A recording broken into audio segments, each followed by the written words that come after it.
هنتكلم النهاردة عن موضوع مهم جدا بيهم بنات كتير قوي، لأنه حاجة بتحصل تقريبا لكل البنات، وهي وجع البيريود. هو وجع عبارة عن مغص وكرامبس بتبدأ مع بداية البيريود في أغلب الأحوال، بعض ساعات نادرة بتبدأ قبل البيريود بيوم أو يومين، وبتستمر مع البنت ساعات لغاية ما البيريود بتخلص. الوجع ده ممكن يبقى وجع خفيف باربل والبنت تقدر تعيش حياتها عادي، وممكن يبقى شديد لدرجة ان هي تبقى مش عارفة تقوم من السرير. ودي حاجة بتضايقها جدا وبتعوقها طبعا في حاجات كتير، زي ان هي تروح مدرستها او تروح الجامعة او لو عندها امتحان. فده موضوع مهم جدا نتكلم فيه. وجع البيريود الشهري، عندنا نوعين من وجع البيريود. حاجة بنسميها برايمري ديسمينوريا او الوجع الدورة الشهرية الاولي، والسكندري ديسمينوريا او وجع الدورة الشهرية الثانوي. ايه هو وجع الدورة الشهرية الاولي؟ هو الكرامس اللي بتحصل في الرحم بدون ما يكون في مرض معين مسبب ليها، وعادة بتبدأ عند البنت سنتين ثلاثة بعد ما بتوصل لسن البلوغ وتبدأ عندها الدورة، وبتستمر معاها يا اما لغاية لما تحمل وتخلف اول مرة، او بتقل مع تقدم السن. ايه بقى الوجع البيريود الثانوي او السكند؟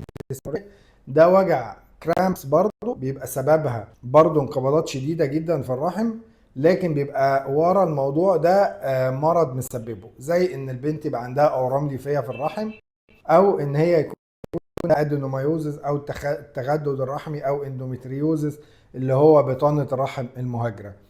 الحاجات دي بتزود جدا من انقباضات وتقلصات الرحم، وبالتالي بتخلي الوجع شديد جدا. واللي بيفرقها عن الوجع الاولي انه الوجع ده بيبقى اقوى، بيبدأ من بدري وبيستمر لفترة اطول، ساعات حتى بعد ما البيريود تخلص. طب الوجع ده بيحصل ازاي؟ الرحم بتاع كل بنت هو عبارة عن عضلة، فالعضلة دي بتنقبض، والانقباض الشديد للعضلة ده بيعمل الوجع لانه بيحبس الدم جواه. طب الانقباض ده بيحصل ليه؟ ده بيحصل نتيجة مادة بتفرز في جسمها عشان تخلي الرحم ينقبض ويطرد بطانة الرحم القديمة اللي موجودة جوه، ويطرد الدم بتاع الدورة اللي موجود جوه الرحم. كل ما البروستاجلاندينز او المادة دي زادت في جسمها، كل ما الانقباضات بقت اكتر، مور فريكوينت، بتتكرر اسرع، وبالتالي الالم بيبقى اشد بكتير.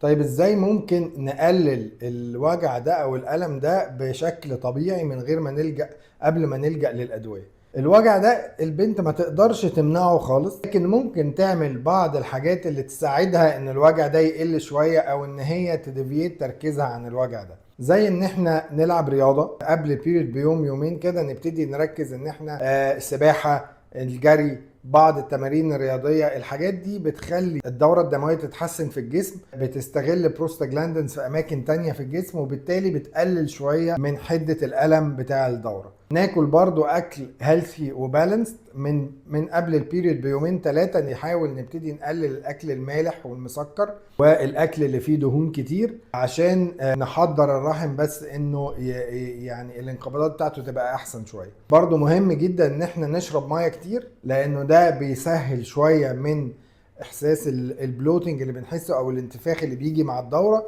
ومع ان هو بيقلل شويه من الم البيريود. حاجه مهمه تانية بتاثر جدا في الالم ده، وهو الستريس او التوتر والضغط العصبي اللي ممكن يبقى ناتج عن امتحانات البنت، عن حاجه مضايقاها. طبعا مش سهل ان احنا نتخلص فجاه من التوتر العصبي ده، لكن مع التمرين ومع الوقت ممكن نحاول ان احنا نتحكم في الستريس بتاعنا شوية، وده هيقلل شوية من وجع البير. امتى بقى نلجأ للطبيب؟ لو احنا جربنا الطرق الطبيعية دي كلها ما جابتش نتيجة، الألم شديد جدا، البنت بتوصل لمرحلة ان هي مش عارفة تقوم من السرير، ساعتها بتلجأ للطبيب. اولا عشان نشوف لو في مشكلة مسببة الألم ده، زي ما قلنا الأورام الليفية او تجدد الرحمي او البطانة المهاجرة، او عشان نلجأ لعلاج يساعدنا في تحمل ألم البيريود ويخلينا نقدر نمارس حياتنا إلى حد ما بشكل طبيعي. أتمنى أن أنا أكون فدتكم بالمعلومات اللي قلتها لكم. أتمنى لو حد عنده مشكلة أو عنده استفسار يزورنا في العيادة، أو يبعت لنا DM عشان نقدر نساعده.